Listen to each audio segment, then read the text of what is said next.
What happens when beauty meets brutality? When heartbreak collides with battle? Demon Slayer.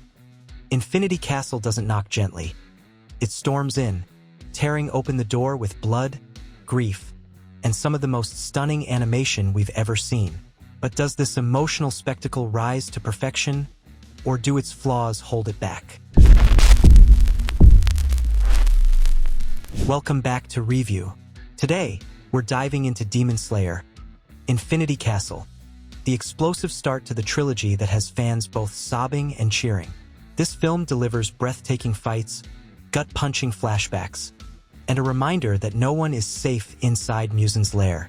But beneath the surface, there are cracks, pacing struggles, predictability, and questions of whether the big screen was the right choice. If you're a fan of Demon Slayer or love dissecting stories where emotion and spectacle collide, you're in the right place. Stick with me to the end, and don't forget to like, subscribe, and hit the bell icon so you don't miss the next deep dive from Review. The film wastes no time. From the very first frame, we're thrown into the chaos of Musen's lair, the Infinity Castle itself, a labyrinth of terror where the Demon Slayer Corps finds themselves trapped. The atmosphere is suffocating, echoing the same shock we felt at the end of Season 4. The first major battle erupts almost immediately, Shinobu versus Douma.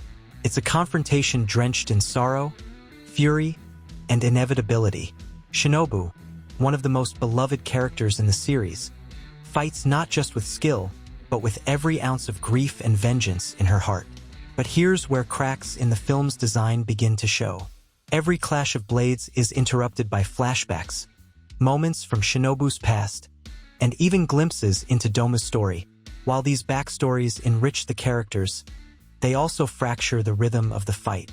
Just as the momentum builds, the flashback halts the flow. And yet, despite the pacing tug-of-war, the emotional weight lands.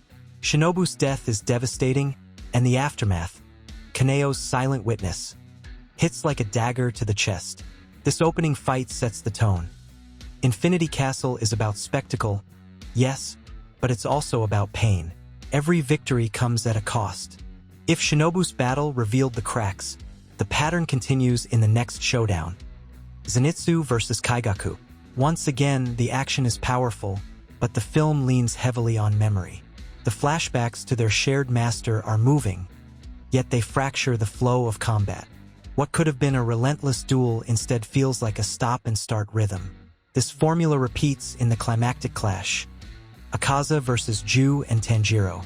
Akaza's tragic backstory, his life before becoming a demon, is heartbreaking.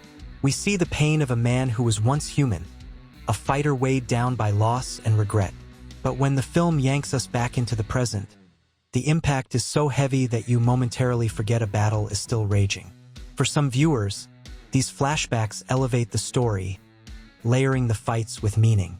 For others, they undermine the urgency. What's undeniable is the emotional toll. From Shinobu's sacrifice to Akaza's suicide, the film constantly reminds us that these characters, human or demon, carry scars that no blade can heal. If pacing is the weakness, visuals are the weapon. Ufotable has always delivered animation beyond expectations, but Infinity Castle pushes even higher. Every frame glows with detail and fluidity. Flames flicker, swords gleam, blood splatters, and shadows twist within the labyrinth. There isn't a single moment where the quality dips. The battles are kinetic, yet cinematic, each strike exploding with color and precision. Even when flashbacks cut in, the artistry keeps you locked in. And then there's the sound design. The subtle pluck of Neikim's biwa instills dread every time it echoes. Akaza's theme reemerges, stirring nostalgia and tragedy in equal measure. The voice actors elevate everything, carrying grief, rage, and fleeting moments of humor with perfect timing. Even small comedic beats feel natural, woven into the chaos without breaking immersion. It's more than animation. It's an experience, a sensory onslaught that stays burned into your memory. What sets Infinity Castle apart isn't just its action, but its relentless reminder of humanity. Shinobu's fall isn't just about a warrior dying. It's about a sister's vengeance, a reminder of fragility and the cruelty of fate. Her death reverberates through every character who loved her. And then there's Akaza. A demon, yes, but the film refuses to let us see him as a monster alone. His backstory humanizes him, painting a portrait of tragedy. By the time his arc closes with suicide, we're left conflicted, mourning a foe we thought we hated.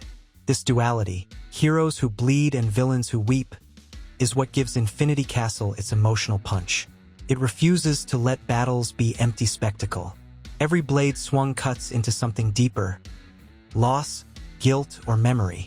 For all its spectacle, the film leans heavily on the familiar shonen formula. The structure is predictable. Epic fights, power-ups, tragic backstories, and high-stakes sacrifices. On paper, there's little here we haven't seen before. But does predictability kill impact? Not here, because even when we know the beats, the execution makes them feel raw and real. We may see Shinobu's death coming, but it still devastates. We may expect Zenitsu's showdown, but the flashbacks wring emotion out of his struggle. And Akaza's fall, though foreshadowed, still leaves us shaken. Yes, the pacing falters. Yes, the battles are sometimes overshadowed by memory. But the tears are real. The awe is genuine. And in a crowded genre, that sincerity is rare. One lingering question haunts this film. Was the big screen the right choice? Infinity Castle sacrifices pacing for spectacle, compressing arcs that might have breathed better in episodic form. The battles, dense with flashbacks, sometimes feel rushed or disjointed. And yet, watching it in a theater adds something irreplaceable. The collective gasps, the shared sobs, the roars of excitement. It transforms the experience. What could feel uneven at home becomes electric when felt with hundreds of fans around you. It may not be flawless, but it's unforgettable. In the end, Demon Slayer, Infinity Castle is a paradox, a flawed masterpiece. Its pacing is uneven, its formula familiar, but its emotional weight and visual power are undeniable. It's a story of sacrifice, of demons who were once human, of heroes who carry scars deeper than any blade. We laughed, we cried, we gasped. And that, at its core, is what storytelling is meant to do. So, what did you think of Infinity Castle?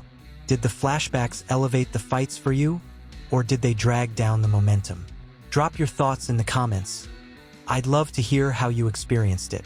And if you enjoyed this deep dive, make sure to like, subscribe, hit the bell icon, and join me for the next cinematic breakdown here on Review. Until then, keep your swords sharp and your hearts open.